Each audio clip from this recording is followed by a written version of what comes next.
The email arrived at 11:47 p.m. on December 23rd, when I was working late at the office trying to finish year-end reports so I could take Christmas Eve off.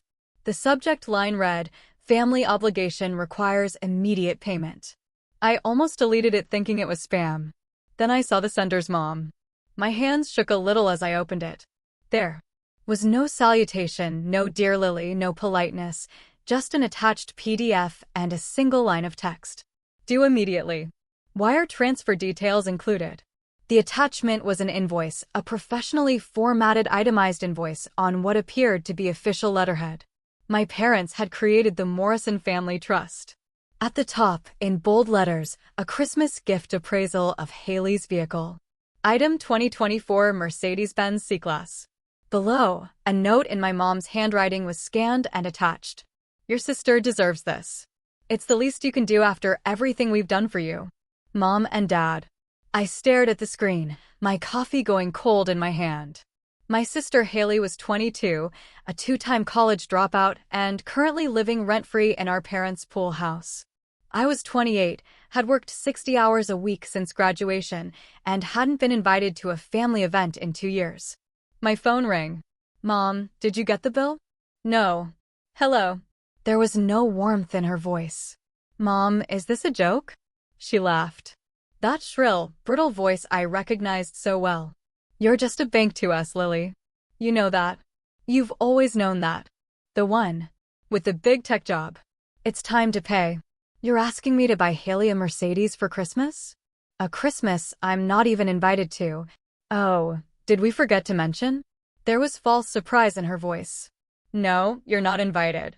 Your dad was very clear about that." I heard his voice in the background. Then they picked up the phone. "Lily, you don't even deserve a plate at Christmas. But your money is always welcome. $22,000, that's nothing to you, Dad. That's about a third of my annual salary. Don't lie to us. We know what those tech guys make." Haley showed us the articles. "That's probably all you have in your checking account."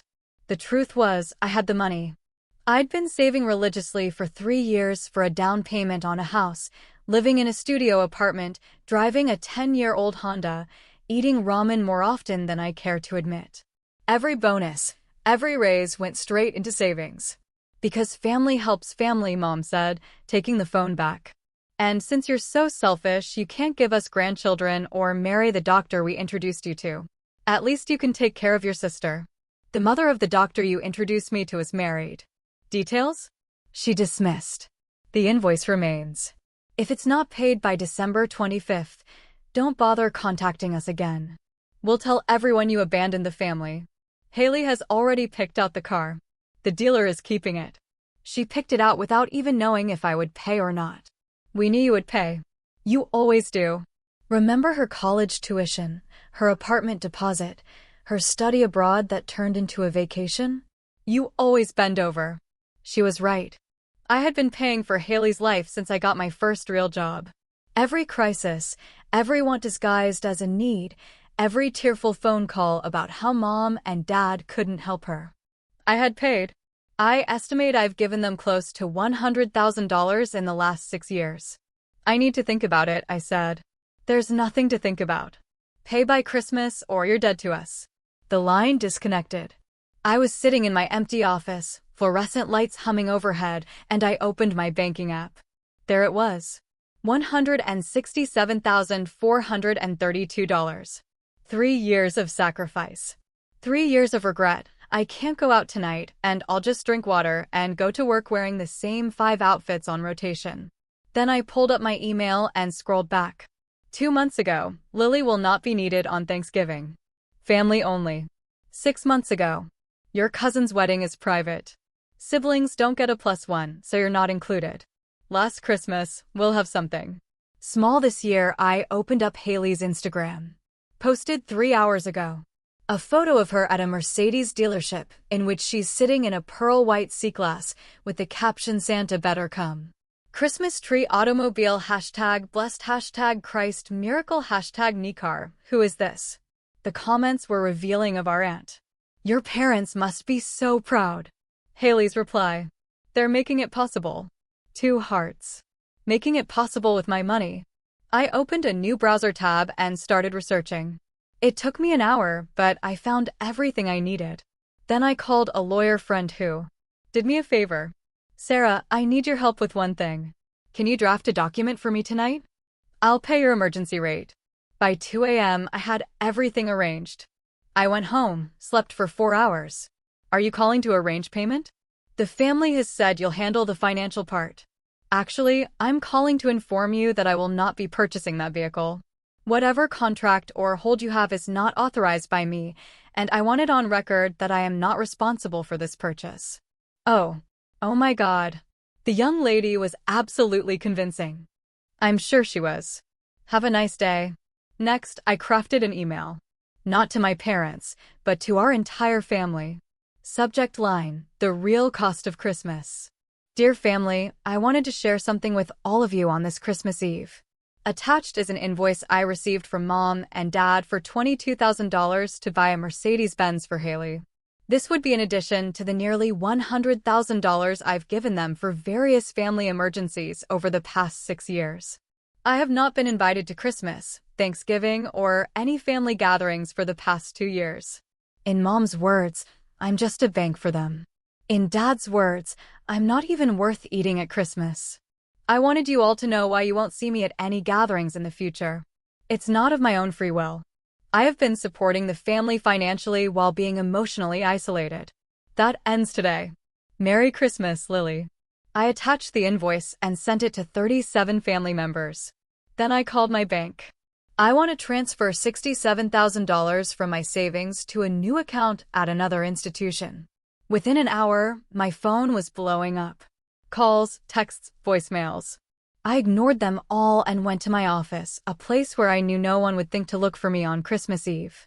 At noon, I opened the family group chat I had been removed from, but I could still see because cousin Jamie had screenshotted everything for me. The messages were extraordinary.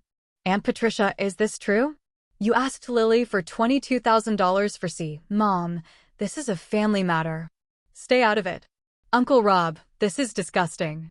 She's your daughter, not the ATM. Haley, she's lying. She offered to buy it for me. Cousin Mark. Haley, you posted about it on Instagram 3 days ago, saying your parents were getting it done. Grandma, I'm ashamed of you both. That girl has been so generous, and you treat her like this. Then I got private messages. From Dad, you ruined Christmas. The dealer called, they're releasing the car. Haley was completely devastated. From Mom, how dare you bring up a family matter? You're vindictive and cruel. From Haley, I hate you. That was my car. You're so selfish. But also from Grandma. Come to my house for Christmas, sweetheart. You're always welcome here. From Aunt Patricia. I had no idea. I'm so sorry. Please come tomorrow. We have plenty of room. From Cousin Jamie. Girl, that was barbaric. Good for you. Mom is fixing an extra place at dinner. At 3 p.m. on Christmas Eve, I got another email from Mom. This email had a different tone. Lily, we may have rushed things. Maybe we can discuss a plan to pay for the car. Maybe $10,000 now and the rest over the year. We've already told everyone that Haley needs this. Getting it? Please don't insult us. I answered. No. Dad called. I let it go to voicemail. You have ruined this family. Your grandparents are refusing to come over tomorrow unless we invite you. Your aunts and uncles are threatening to leave the house. All for money. You are too materialistic. It's your fault. I laughed alone in my office. Not paying $22,000 for a car for my sister was my fault. Obviously, Grandma had announced that she was changing her will, prominently displaying my empty chair at Christmas dinner. The house my parents were expecting to inherit would now go to me. Since Lily had been financially supporting this family for years while she had been treated like an outsider, she demurred that she deserved to be rewarded for her kindness, not punished for it. The explosion was immediate. Haley raged. Mom cried. Dad walked out. Extended family took sides, most of whom sided with me after hearing the full story. Uncle Rob, who owned a construction company, offered me a deal on a house he was renovating. He said, family discount. Real family, not what your parents think family means. Worst Christmas ever.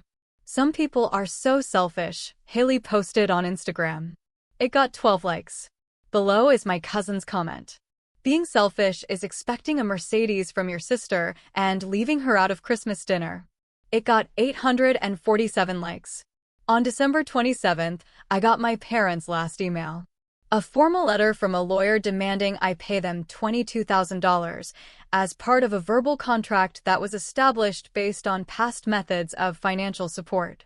I sent it to my lawyer friend Sarah, who responded, "Haha, they have no case. Should I send you an order?" "Yes," I replied. And Sarah, "Make it as legal and cool as you can." On New Year's Eve, I was sitting at Grandma's table, surrounded by aunts, uncles, and cousins who had wondered for years why I had stopped coming to family gatherings. "The truth is finally out. We thought you were too good for us," Aunt Patricia admitted. "Your mother always said you preferred working to spending time with family. She told us you thought family gatherings were mean to you." Uncle Rob added that all you cared about was money. The projection was so accurate it was almost artistic. They had painted me exactly as I was. At midnight, as everyone was celebrating the new year, my phone rang. A message from an unknown number. I opened it and it was a message from Haley. "Mom and Dad are getting divorced. They're fighting about money. Dad says, Mom spent too much on me. Mom says, Dad promised you'd always pay back. They're selling the house. I have to move out of the pool house. This is all your fault." I took a screenshot and sent it to the family group chat with a simple message. "Happy New Year, everyone. This year, I'm choosing to invest in people who see me as family, not a bank." Glasses clinked. Grandma raised her glass from across the table and winked. "It's about time, sweetheart." The Mercedes dealership called me on January 2nd. "Miss Morrison, we have a used Honda Civic that just came in. Your sister is trying to sell her 2015 BMW, but she owes more on it than it's worth." She said, "Maybe you'll agree." "No," I said and hung up.